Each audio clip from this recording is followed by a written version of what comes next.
En cette fin d'octobre 1943, l'Italie est l'enjeu de sanglants conflits. Au nord, la République fasciste de Salo, dirigée par Mussolini, est traitée par les Allemands plus comme un territoire occupé qu'à la façon d'un allié. Au sud, depuis que le roi d'Italie et Badoglio ont déclaré la guerre au Reich, les forces allemandes désarment et attaquent l'armée italienne. C'est dans ce contexte que la Corse est libérée, à la fois par la résistance intérieure et par les forces du général Giraud.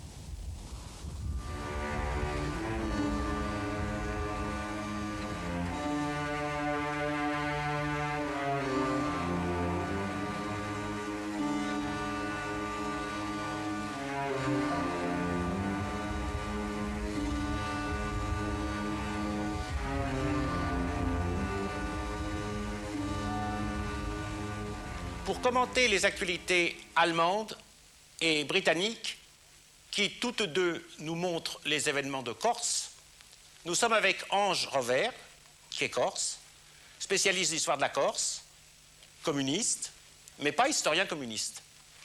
Et nous savons qu'il a découvert des fonds d'archives qui renouvellent un petit peu un problème très important, le rôle des communistes dans la résistance et dans le soulèvement de la Corse avant l'arrivée du général Giraud. Qu'avez-vous découvert? Disons que j'ai eu la chance de pouvoir mettre la main sur un certain nombre de fonds d'archives importants ayant été tenus par des dirigeants communistes de l'époque. Et ces fonds d'archives m'ont permis de préciser les relations entre le Parti communiste et le Front national, qui était l'organisation de résistance, m'ont permis également de mettre en lumière le fait que c'est le Parti communiste, la direction du Parti communiste en Corse, qui le 3 août 1943 prend la décision de l'insurrection à partir du moment, dit-il, où on apprendra la capitulation de l'Italie. Une capitulation qui intervient, comme tout le monde sait, le 8 septembre. Alors que jusque-là, on attribuait cette décision au Front national. Eh bien, on va voir ces actualités allemandes et nous les commenterons chaque fois que nous le souhaitons.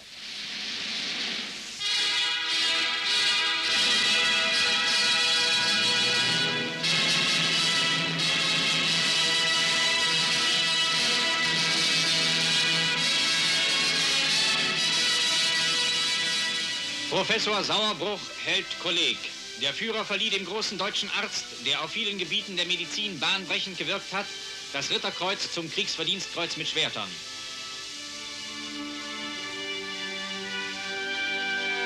Generalarzt Professor Sauerbruch erhielt diese hohe Auszeichnung insbesondere für seine großen Erfolge in der Kriegschirurgie.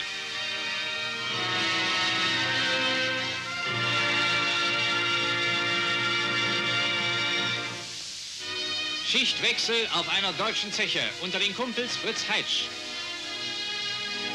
Er ist im Revier nicht nur als guter Bergmann bekannt. In seiner freien Zeit betätigt er sich als Bildhauer.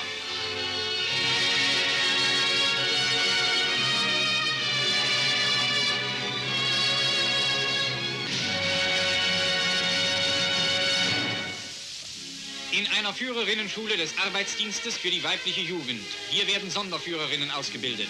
Die Reichsarbeitsdienst-Sonderführerin ist ein neuer Beruf für unsere jungen Mädchen und Frauen. Er wurde zur Vergrößerung des Führerinnenkorps geschaffen. Geist und Körper werden in gleicher Weise geschult.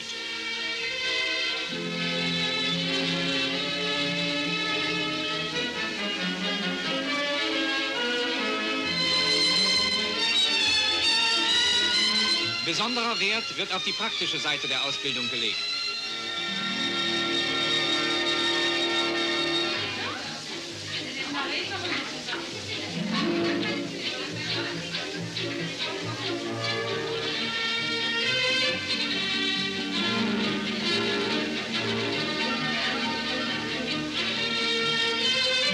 Viele der jungen Sonderführerinnen finden ihren Aufgabenkreis auf dem Lande.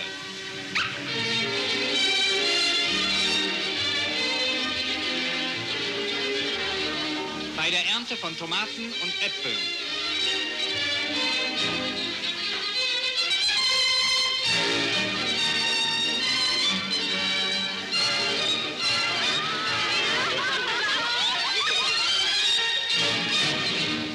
In einer Motorsportschule des NSKK.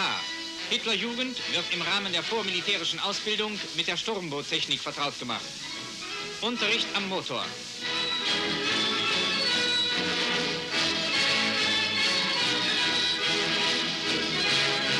Motor wird eingesetzt.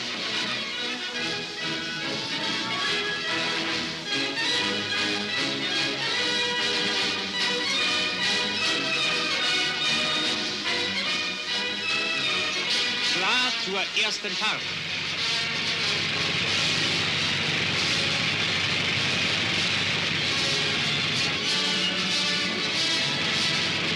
Mit großer Begeisterung sind die Jungen bei der Sache.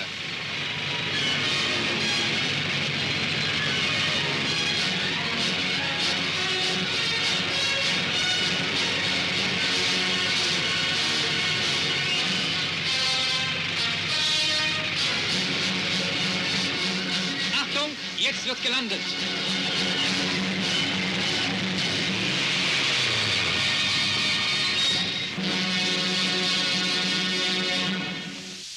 Die Front im Osten, Kampfraum Leningrad.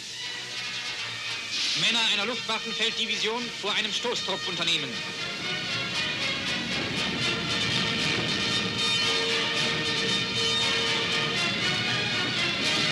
Die letzten Minuten vor dem Einsatz.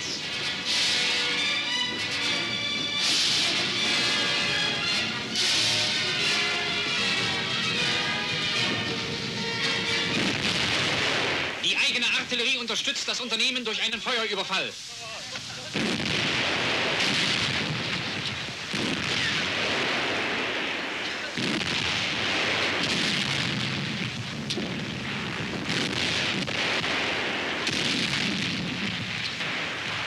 Der Trupp stößt ins Kampfgelände vor. Sowjetbunker werden von dem Stoßtrupp in die Luft gesprengt.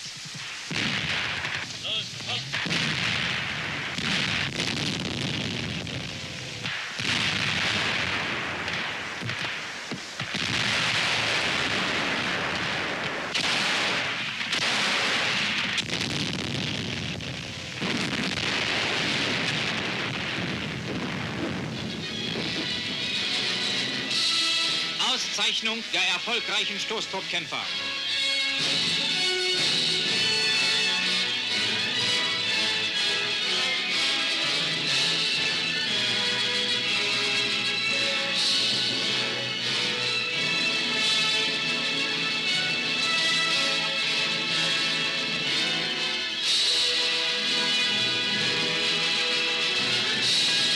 Ein deutscher Panzerzug im mittleren Abschnitt der Ostfront. Er dient der Bandenbekämpfung.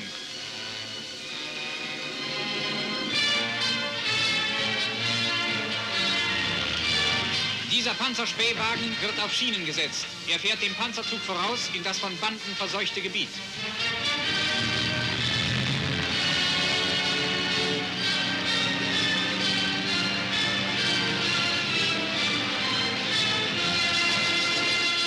Feindberührung.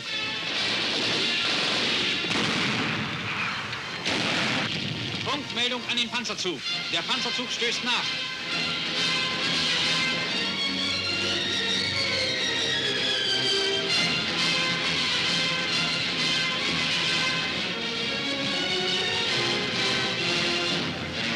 Feuer auf die in einem Waldstück verborgenen Banden.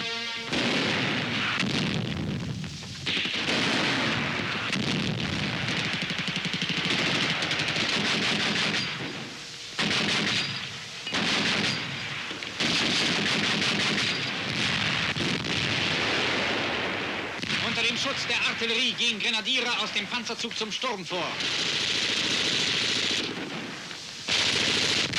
Die Reste der Banden werden von den Grenadieren im Zusammenwirken mit Männern des SD und der Sicherheitspolizei aufgestöbert und gefangen genommen.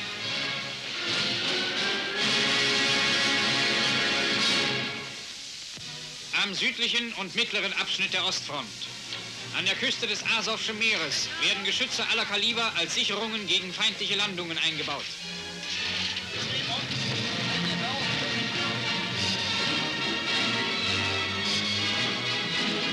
Eine deutsche Reiterschwadron. Sie ist in dem unwegsamen Küstengelände zur Aufklärung eingesetzt.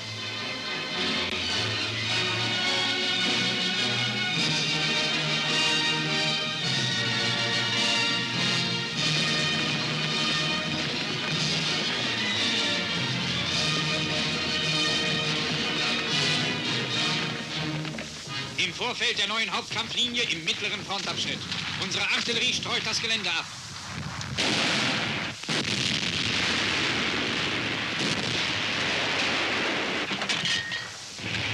Gemischte deutsche Verbände sollen die Spitze eines starken sowjetischen Angriffsteils auffangen, der die deutschen Stellungen aufzusprengen versucht.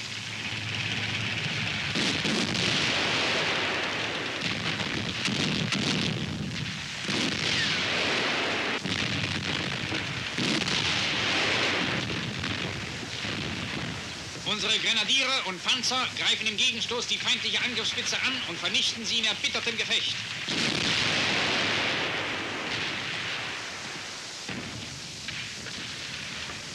Was übrig geblieben ist, gibt sich gefangen.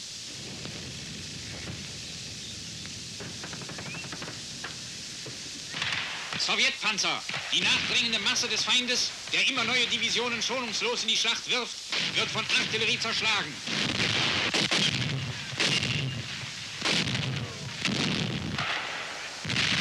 In elastischer Kampfführung wird der Stoß der Sowjets immer wieder aufgefangen. Unsere Soldaten leisten hier fast Übermenschliches an Entschlusskraft, Kühnheit und heldenmütigem Einsatz.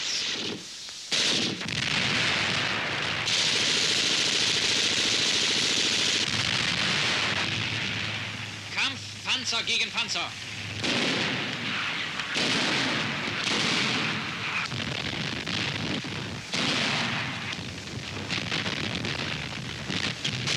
Werferbatterien greifen ein.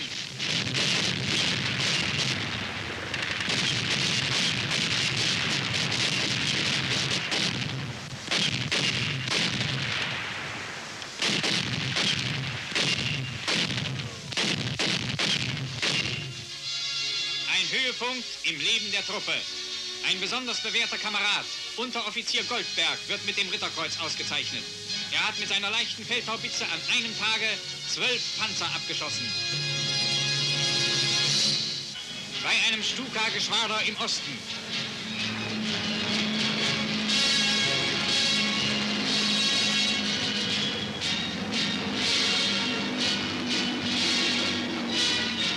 Laubträger Hauptmann Rudel wird nach seinem 1500. Stuka-Einsatz von seiner Gruppe gefeiert. Sein Bordfunker hat 1200 Feindflüge hinter sich. Der Festbraten.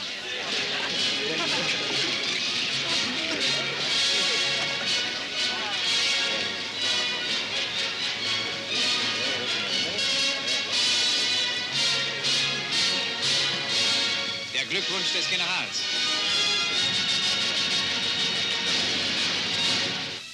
Kampfraum Mittelmeer. Die Insel Korsika wurde laut Wehrmachtbericht vom 5. Oktober befehlsgemäß geräumt. Die deutschen Truppen setzten mit ihren schweren Waffen und allem Gerät auf das Festland über. Die Verbände der Kriegsmarine vollbrachten bei der Räumung Korsikas eine gewaltige Leistung, obwohl nur Kleinschiffsraum eingesetzt werden konnte. Nicht fahrbereite Schiffe sind zur Sperrung der Hafeneinfahrten versenkt worden.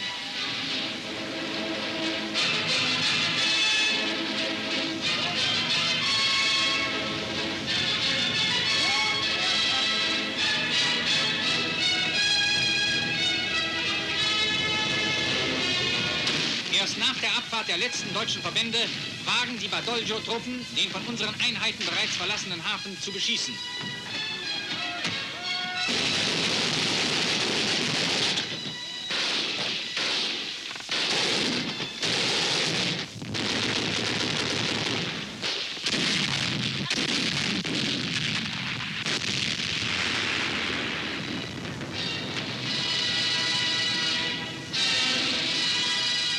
Je dirais qu'au vu de ces images, on ne comprend rien. L'insurrection du 9 septembre est absente. Les forces françaises libres qui ont débarqué en Corse à partir du 12 n'y sont pas. On ne comprend pas ce qui peut bien se passer entre les Italiens et les Allemands. Et on se demande pourquoi Bastia, ce 5 octobre, ce 4 octobre. Bon, je veux dire, le téléspectateur moyen ne s'y retrouverait pas. Et qu'est-ce qu'il faudrait savoir? Il faudrait expliquer ce que ne font pas ces actualités qui présentent le départ des Allemands de Bastia comme une victoire, alors que c'est une défaite ou une semi-défaite. Ça, on pourrait y revenir. Einschiffung deutscher Gebirgsjäger zum Landungsunternehmen gegen die Insel Korfu an der Westküste von Griechenland.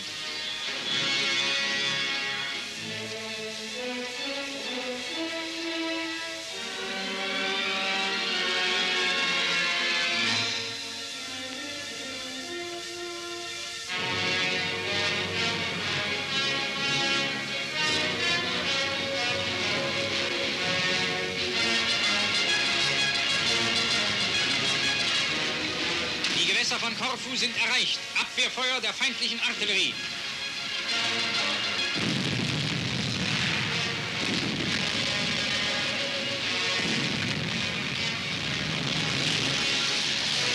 Die deutsche Luftwaffe unterstützt die Landung. Feindliche Widerstandszentren werden bombardiert.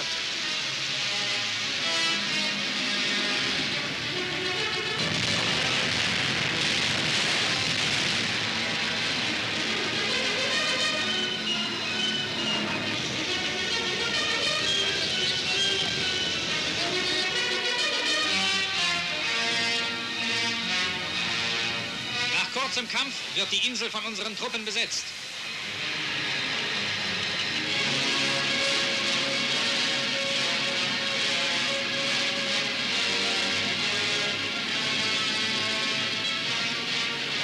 In diesen Bergstellungen hatte sich der Feind verschanzt, als er von unseren Bomben getroffen wurde.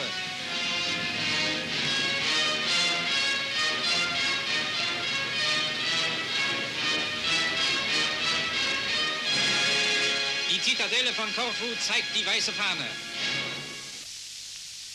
Im Hafen von Durazzo in Albanien.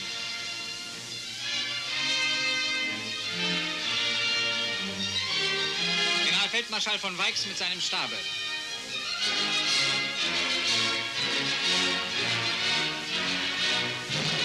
Im Hauptquartier des deutschen Oberbefehlshabers Süd Generalfeldmarschall Kesselring. Rechts Marschall Graziani, der Kriegsminister der faschistisch-republikanischen Regierung. Der in vielen Kriegen bewährte italienische Heerführer im Hauptquartier des Duce.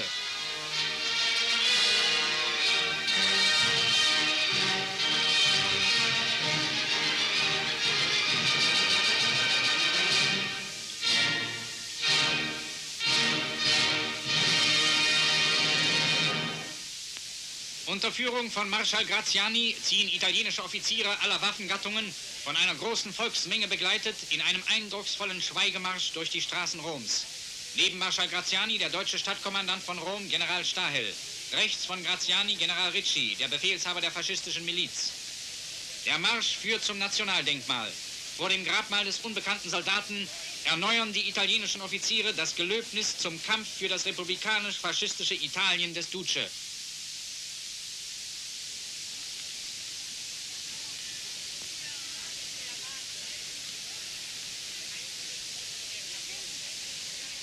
Ange Revers, le drapeau est troué parce qu'on a retiré la couronne royale, bien sûr, puisque le roi maintenant est l'allié des anglo-saxons. Co-belligérant. Co-belligérant. Ce qui est intéressant dans ces images, c'est qu'on voit tous ces Allemands et ces Italiens ensemble, de la République de Salo, bien sûr, mais dans le sud, pour l'instant, de l'Italie, et que la position des Italiens, du maréchal Graziani, est très inconfortable. Il rencontre Hitler qui lui dit « Je vous plains de ce que vous allez avoir à faire ». Ce n'est pas très encourageant. En fait, Hitler a bien l'idée de ne pas laisser de troupes, même à Mussolini. C'est-à-dire qu'il veut traiter ça comme la Hollande, comme la Belgique, comme la France. Il fait semblant d'être aimable avec ce régime. D'autre part, se disputent Graziani et Ricci. Parce que Graziani voudrait une armée nationale pour faire pièce à celle de Badoglio en face, alors que Ricci, le fasciste, voudrait, lui, une milice, que ça donne un sens politique à la révolution fasciste qui enfin pourrait se réaliser.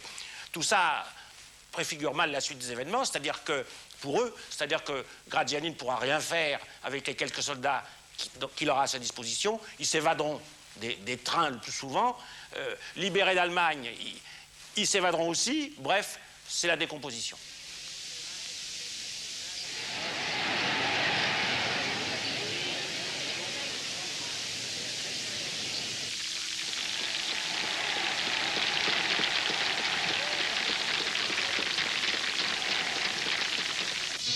Der Luftterror des Feindes gegen die deutsche Zivilbevölkerung stößt auf eine immer stärker werdende deutsche Abwehr. Fast bei jedem Terrorangriff verliert der Feind einen beträchtlichen Teil seiner eingesetzten Maschinen. Die meisten Besatzungsmitglieder der abgeschossenen Bomber bezahlen ihre Terrorangriffe auf deutsche Frauen und Kinder mit ihrem Leben.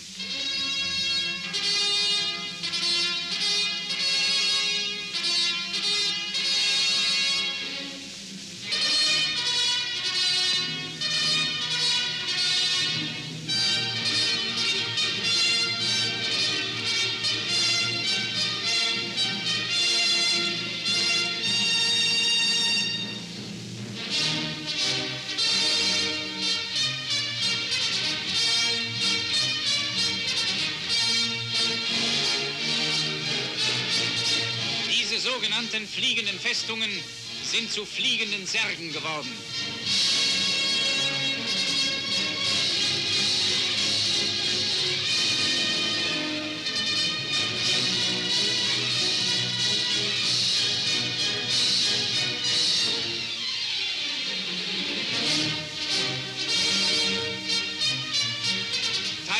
Abgeschossenen Terrorbombers in einer Flakstellung.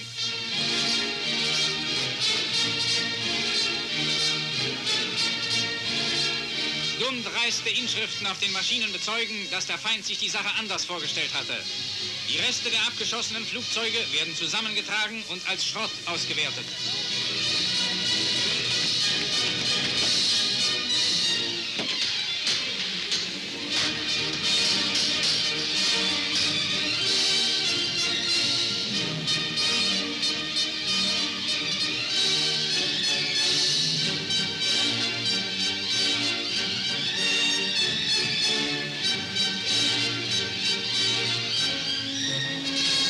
Deutsche Jäger nach einem siegreichen Kampf.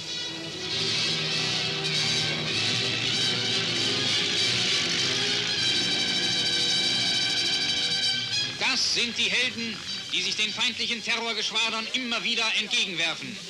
Neben den jungen Fliegern, die gerade ihre ersten Siege errungen haben, die altbewährten Jagdflieger. Major Graf, Träger des Eichenlaubs mit Schwertern und Brillanten. Die Zahl unserer Jagdmaschinen zur Abwehr der Feindbomber wächst von Woche zu Woche.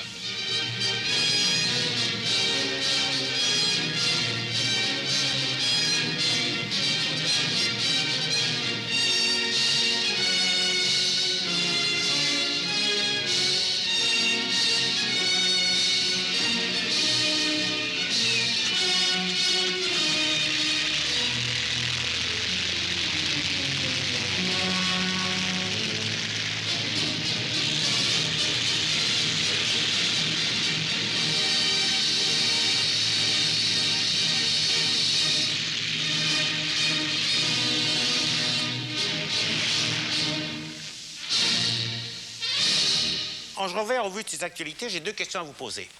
Première question, quelle a été l'attitude des troupes italiennes en Corse depuis ces dernières semaines, leur attitude vis-à-vis de la résistance corse, des Allemands, etc. Et deuxièmement, est-ce que vous pouvez nous rappeler un peu la chronologie de la libération de la Corse? Bien, je crois qu'il vaut mieux commencer par la seconde question. Il y a en Corse, en ce fin de mois d'août, début du mois de septembre 43, 80 000 Italiens qui sont là depuis novembre 42. Il y a en plus, en gros, 15 000 Allemands, avec entre autres une division Panzer qui remonte de la Sardaigne pour aller s'embarquer à Bastia. Et c'est dans ce contexte-là, donc le 9 septembre, qu'éclate l'insurrection. Une insurrection qui fait vite tache d'huile, elle éclate simultanément à Bastia et à Ajaccio. Et un conseil de préfecture est nommé à Bastia, à Ajaccio, un conseil de préfecture est nommé à Bastia, partout les municipalités sont changées, etc. Bien, ça c'est le contexte. Le 12, pour appuyer cette insurrection, débarquent, et nous y reviendrons tout à l'heure, les forces françaises libres commandées par Martin et Gambiez. Les Allemands, les Italiens, qui depuis quelque temps sont en contact avec la résistance, ont changé de camp, passent du côté de la résistance. Disons globalement, Magli a donné des assurances à la résistance que les troupes italiennes feraient corps avec elle contre les Allemands. Mais comment les Corses, qui étaient si anti-italiens du temps de l'occupation, acceptent-ils ce retournement italien? Disons que les Corses sont antifascistes, oui. Mais qu'en même temps, la résistance a travaillé les troupes d'occupation italiennes sur le thème. Ce régime, ce n'est pas le régime de l'Italie. Nous sommes, nous, contre le fascisme, mais pas contre les Italiens. C'est une grande partie, je dirais, de l'action psychologique que la résistance a joué à l'égard des troupes d'occupation. Parce que finalement aussi, ces Italiens en Corse, comme d'une manière générale, les Italiens, de plus en plus se détachent d'un régime qui entre, on le sait, en déliquescence. Et qui d'ailleurs, rappelons que Mussolini vient d'être débarqué, en quelque sorte, le 25 juillet. ça crée aussi des possibilités d'action pour la résistance et ça favorise le basculement des troupes italiennes. Voilà donc un premier aspect. Ajoutons que dès ce moment-là, les Italiens se battent contre les Allemands. Et les images que nous avons vues sur Bastia, c'est en partie, mais en partie seulement, des images de bataille entre les troupes italiennes qui sont donc passées dans notre camp et les troupes d'occupation allemandes qui ont repris Bastia dès le 11 septembre. Pourquoi ont-elles repris Bastia le 11 septembre? Tout simplement pour favoriser, je dirais, le passage en Italie de cette division de Panzer qui remonte depuis Bonifacio. Et donc il y a une bataille qui se déroule entre... C'est un petit Dunkerque, en quelque sorte, que les Allemands ont réussi, et c'est pour ça qu'ils sont un peu triomphalistes. Disons, un petit Dunkerque, mais alors il faut expliquer le pourquoi du Dunkerque. Oui. Les Allemands se battent contre les Italiens dans Bastia, la résistance corse se bat contre la colonne allemande, la Panzer-Division allemande qui remonte de Bonifacio, et les troupes de Gambiès ne bougent pas. Pendant une semaine, elles sont stationnées à Ajaccio. Et d'ailleurs, Gambiès, dans son ouvrage sur la libération de la Corse, attire quelque part notre attention sur le fait que finalement, l'opération Vésuve, quand on la regarde sous l'aspect guerre contre l'Allemagne, est un demi-succès ou un demi-échec. Demi-succès ou demi-échec qui s'explique en fait pour des raisons politiques. Car si on a fait en sorte que les troupes ne bougent pas pendant plus de 10 jours, oui. C'est parce que finalement, on voulait consolider quelque part, et nous pourrons y revenir tout à l'heure, la position du préfet Luizet qui arrive à Ajaccio le 14 septembre. Bien, mais une question politique. Ça, c'est une question qui soulève, qui est trouble. Trouble, disons, c'est une question intéressante. Oui, on y reviendra, mais entre-temps, on va voir les actualités anglaises qui vont nous montrer d'autres aspects de la libération de la Corse. Here is the world's news in pictures, and this is Pathé Gazette screening it.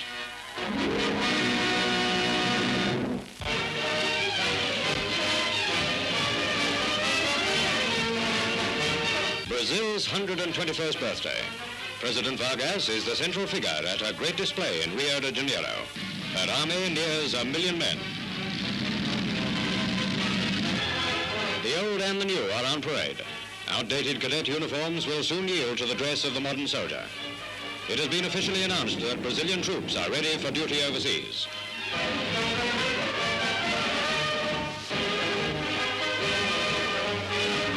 A large section of the parade is given to representative detachments of the various youth movements. An expressive as well as impressive display by a young but welcome member of the United Nations.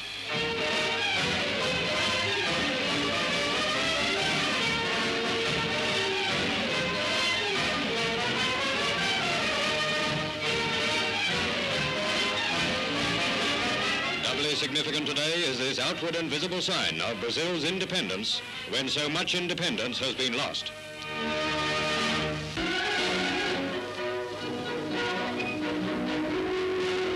Introducing the bazooka.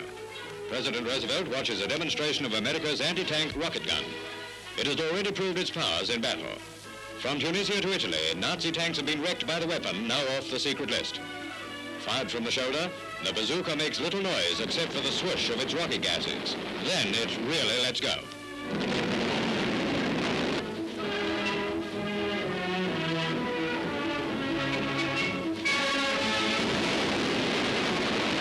Marshal Badoglio holds a press conference to announce the names of cabinet members in his new government. Italy's declaration of war on Germany places her as a co-belligerent nation. This, however, does not affect the terms of the armistice. The word ally will not be for her to use. Exclusive close-up. In London, Count Sforza, the former Italian foreign minister, together with his son, traveling from America to Italy, breaks his journey for conversations with Mr. Eden. From a life of exile in the States, the Count is likely to take an active part in the framing of a new Italy. At the moment, Germany is engaged in tearing her ex-ally to pieces. Also exclusive to this newsreel, pictures taken in the gardens of the Soviet embassy in London bring you informal pictures of Mr. Gusev, who recently replaced Mr. Maisky as Soviet ambassador in Britain. The 39-year-old ambassador is a worthy successor.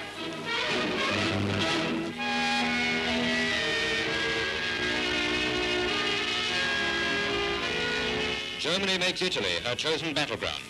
Driven out of Naples by the Fifth Army, now guarding it from further attack, the Germans looted and sacked the city out of spite and in retaliation for the Italian surrender. The harbor entrance is cluttered with a shambles of sunken ships. Grotesque ruins heaped along the quayside bear evidence to the scale of Allied bomb damage and German demolition.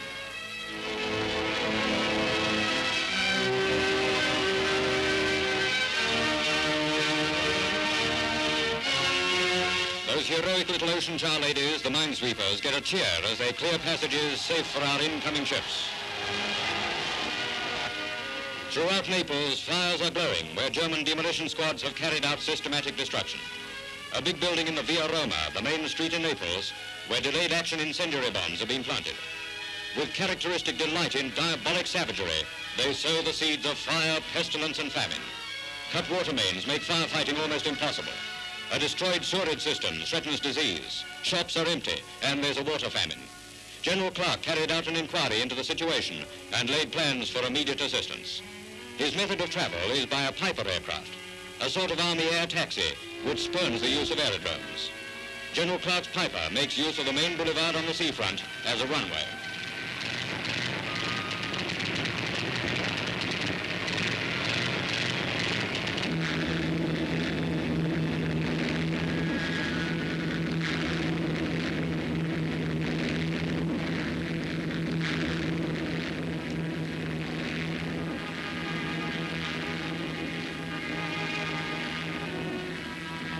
The whole of the city is without light, and drinking water is all but unobtainable.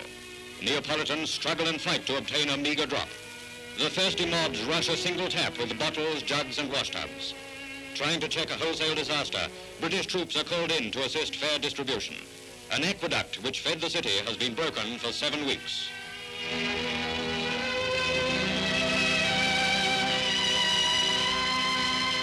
German savagery in Naples reached incredible heights. It is likely that worse things are to follow in the wake of the Hun.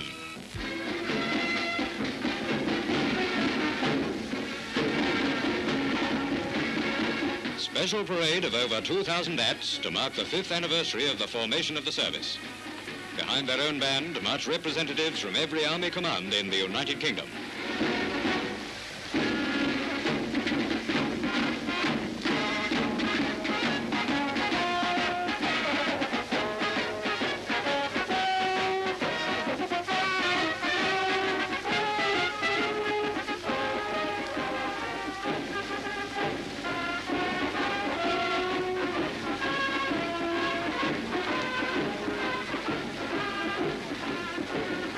Six abreast, they march up the Mall to Buckingham Palace. 2 days of special instruction by Scots Guards NCOs is reflected in their splendid bearing. The birthday parade has a real snap finish.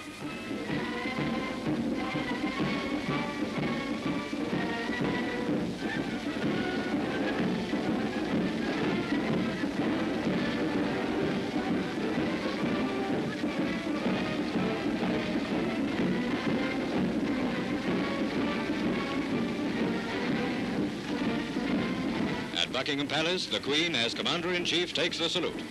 Alongside her are the Princess Royal and Deputy Director Whately. The column, with every head smartly turned to the right, swings by to a march played by the band of the Royal Artillery.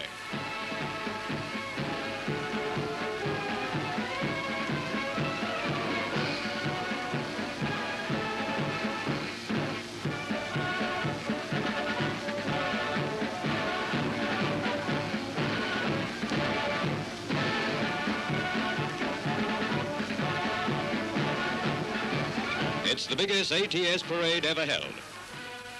How the Auxiliary Territorial Service grew from a modest beginning is another of those typically British stories in which a few civilians formed the nucleus of a force which ultimately earned the admiration of the world.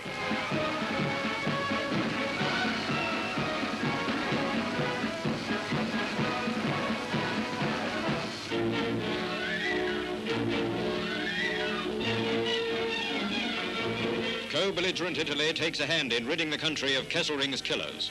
Italian civilians and soldiers go sniper hunting with Fifth Army men in Naples. All they ask for is a rifle and the chance to put a bullet between the eyes of a German.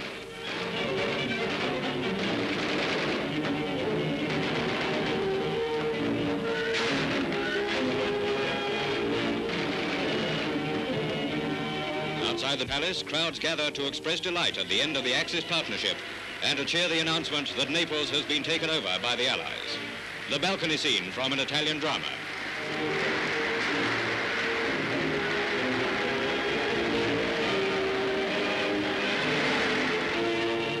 The hunting out of Nazis by the civilian population goes on.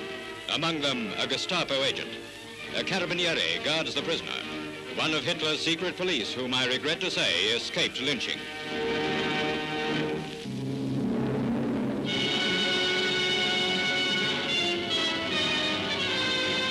Daylight air assault by the United States 8th Air Force under General Eaker at its heaviest during a week of intense action. A series of large-scale operations which took in 8 major targets of great importance. Fleets of fortresses and liberators reaching into Germany, East Prussia and Poland. No part of the Reich is immune from these paralyzing blows, which by day and night are cracking Germany open and laying waste her industrial centers. This is Marienburg, East Prussia, getting it.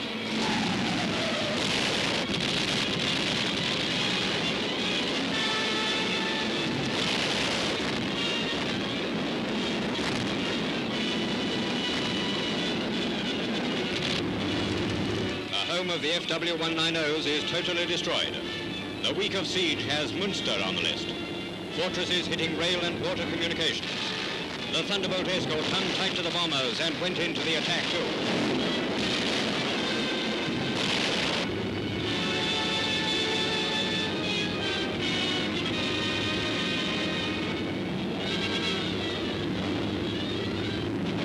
The daylight missions have grown to such proportions that they may no longer be classed as raids. They're full-scale air battles, in which squadron after squadron of bombers and fighters swirl in combat thousands of feet above the earth. Losses on both sides are heavy, but the Battle of Germany will increase in intensity. Schweinfurt was announced as the most vital target in Germany. Clouds of Nazi fighters are sent up to break up the formations, but the forts press home the attack. Outcome is that Schweinfurt has ceased to function, says America's bombing chief. German industrialists will have to think up something airsats to take the place of ball bearings. Her output has come to a full stop.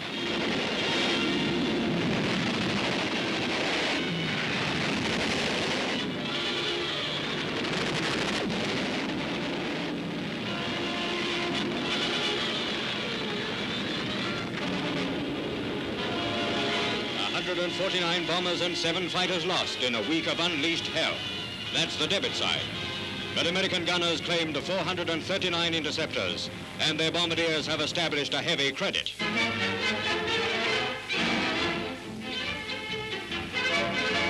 Ceremony of farewell to Admiral of the Fleet, Sir Andrew Cunningham, at Allied headquarters, Algiers.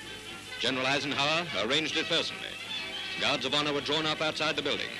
British and American detachments participating in this friendly gesture to Sir Andrew, who is giving up the Mediterranean Command to become First Sea Lord.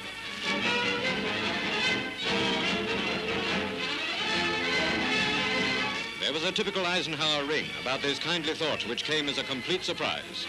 A compliment to a great man and a personal friend.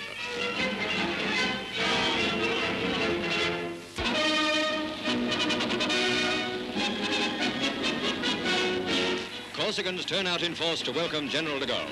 Traveling through Ajaccio, the capital, he meets with a big reception. The rapid exit of the Germans from the island was in no small measure due to the splendidly organized resistance movement of the population. Well-armed patriots who shared in the Nazi eviction are among those who proudly tell General de Gaulle how they assisted the liberating French forces which came to eject the Germans. Traveling in an open car with a mare, General de Gaulle receives the cheers of the now happy islanders.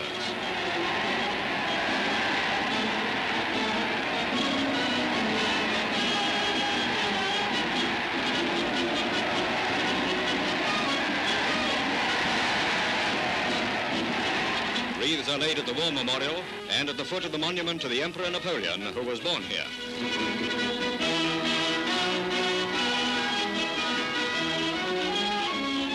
Corsica in Allied hands represents a powerfully situated base for the approach on northern Italy. Bon, je crois que ces images sont intéressantes, au moins pour 2 raisons. La première, c'est l'absence complète de Giraud. Alors, c'est vrai que Giraud était contre l'insurrection, mais à partir du moment où elle a éclaté, il a aidé la résistance, il a organisé l'expédition Vésuve. Or là, il disparaît complètement, je dirais, des écrans. Il disparaît complètement du champ politique. C'est la première remarque intéressante que l'on peut faire. La seconde, c'est qu'on voit à côté de Gaulle, notamment dans la voiture, un personnage en uniforme, c'est Luizet. C'est le préfet Luizet que De Gaulle a nommé le 14 septembre, comme je le disais tout à l'heure, et qui va jouer dans l'île un rôle politique essentiel pour mettre en place, je dirais, la stratégie politique gaulliste, qui dépasse de loin d'ailleurs le cadre insulaire, puisque en août 1944, Luizet deviendra préfet de la Seine. Qu'est-ce que vous appelez la stratégie gaulliste? Disons ce qu'on peut appeler la remise sur place des pouvoirs d'État, et dans un sens, je dirais, conservateur, visant à marginaliser la résistance.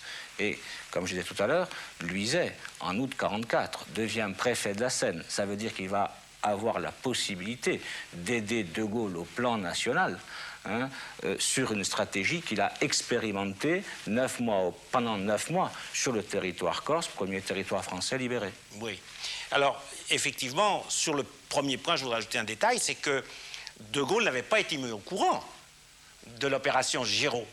Il n'était pas au courant, mais de toute façon, il était par principe contre l'insurrection, lui aussi. Oui, ils étaient tous les deux contre l'insurrection, mais il n'était même pas au courant de l'expédition. Tout à fait. C'est encore une deuxième chose. Tout à fait. Mais il réussit à redresser sa propre situation et donc à apparaître sur les écrans, alors que c'est un document qui est venu en partie par les Américains, ce qui prouve que les Américains commencent à se dire que c'est vraiment De Gaulle le gagnant. Tout à fait. C'est donc, il le laisse montrer. Jusqu'à présent, il ne montrait que Giraud. Et De Gaulle, donc, prend le dessus, et maintenant, il va, en quelque sorte, être en vis-à-vis de la résistance, mais ça, on en reparlera. Ben oui, parce que lorsque De Gaulle reproche à Giraud, 1, d'avoir fait l'expédition Vésuve, 2, d'avoir aidé les communistes, Giraud lui répond, mais mon général, je fais la guerre. De Gaulle lui rétorque, moi, je fais de la politique.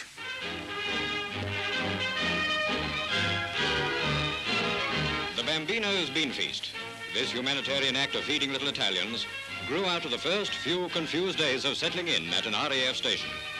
The kiddies used to swarm outside the airmen's mess tents, craving food. In a very short while, things were organized, and now, each mealtime, surplus food is served out to them by cookhouse orderlies. It's easy to see how they love these treats. Instead of cadging crumbs, they receive 3 good meals a day from these unofficial welfare workers of the RAF. Alors, ce qui me frappe, c'est la différence de ton, je dirais, entre les actualités allemandes que nous avons vues tout à l'heure et ces actualités anglaises. Les actualités allemandes, c'est la guerre, la guerre, la guerre, et sous forme de cris de victoire. Les Anglais déportent un peu le champ d'observation et montrent en gros les problèmes qu'il va y avoir dans l'après-guerre. Les problèmes de la population, les problèmes de la faim, toutes ces questions sociales qui vont monter en force à partir de 1945. Oui, et en ce qui concerne la misère des enfants de Naples, à l'époque, bien sûr, personne n'en a connaissance puisqu'on ne voit pas ces actualités, et puis on a d'autres soucis en France ou ailleurs, mais bientôt, 1 ou 2 chefs-d'œuvre, Païssa et surtout Chouchia, vont rendre vivant cette tragédie en 1946.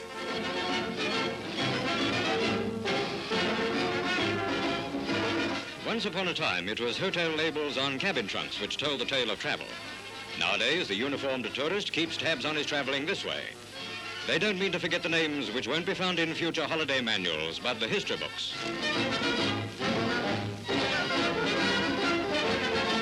The same idea spreads into feminine fashions. In Cairo, our cameraman Terry Ashwood sees how girls there have embroidered their blouses and, in this case, kept a record of air travel on a handbag. You won't find a girl there who wears her heart on her sleeve, but an 8th Army heartthrob on the shoes is different. And how's this for the right way to back a winner?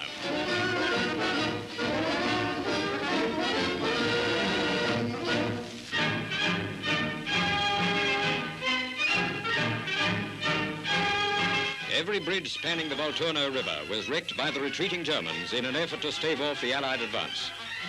Our first big river battle of the war was fought here under extremely difficult conditions. A forward platoon takes up station along the southern bank, overlooking the German positions.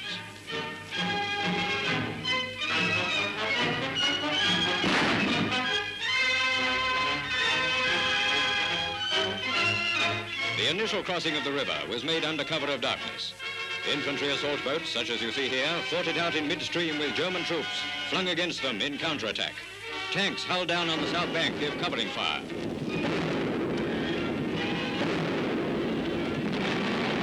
Nazi fighter bombers are sent in to bomb and machine gun the crossings.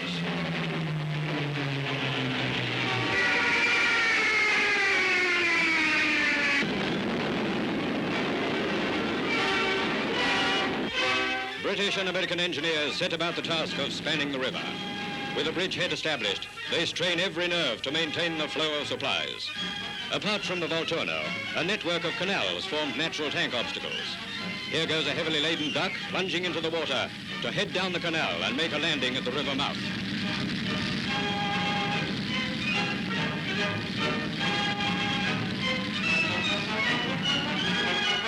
One major problem which added to the difficulties encountered was the swollen state of the river caused by heavy rains.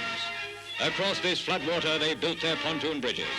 From one slippery bank to another, a great stream of men and machines began to flow. The engineers set the seal of success to the Battle of the Volturno.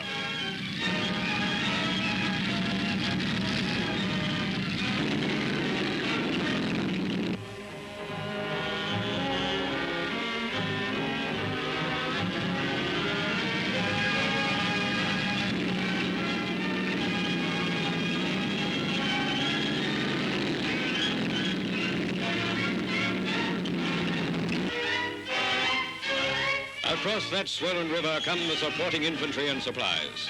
Only a few hours before, the spearhead of attacking men had paddled their way across, straight in the face of the German fire. Petrol tins lashed to a wooden ramp weren't enough to get many of the lads across. The success of that nightmare crossing at dawn paved the way for another victorious advance.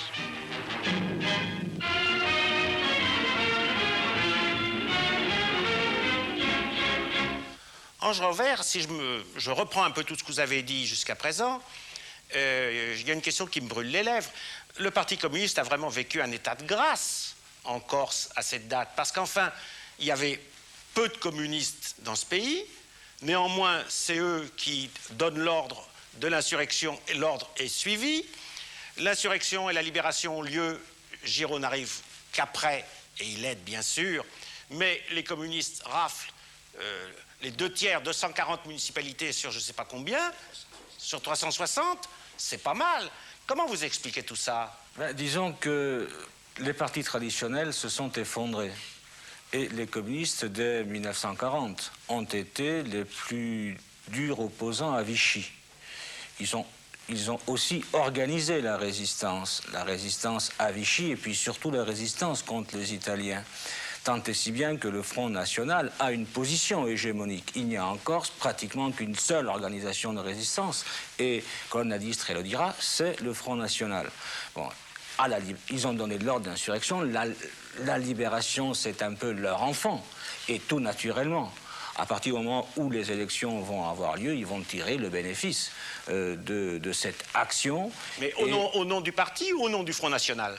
Au nom, sur le thème du patriotisme, d'abord, et aussi sur le thème de la modernisation, je dirais, de la société, et sur le thème, enfin, de la restauration de la légalité républicaine, mais une légalité républicaine avancée, je dirais, alors que la vision gaulliste est plus conservatrice.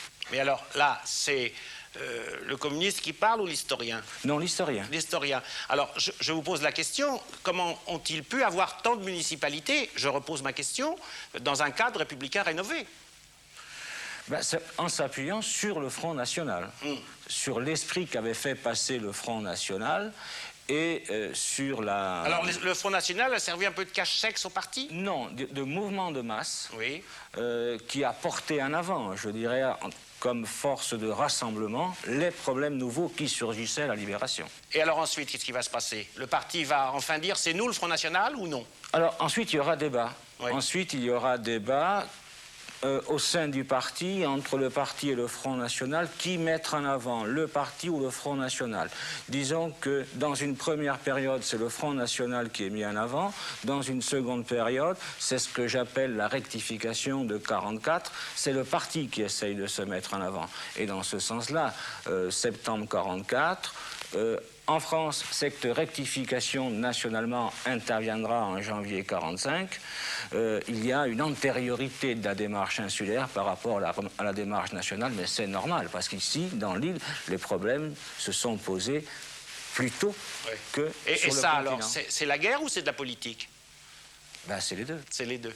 Merci, Ange Roveret, de cette analyse. Merci. La semaine prochaine, nous verrons des actualités américaines et allemandes.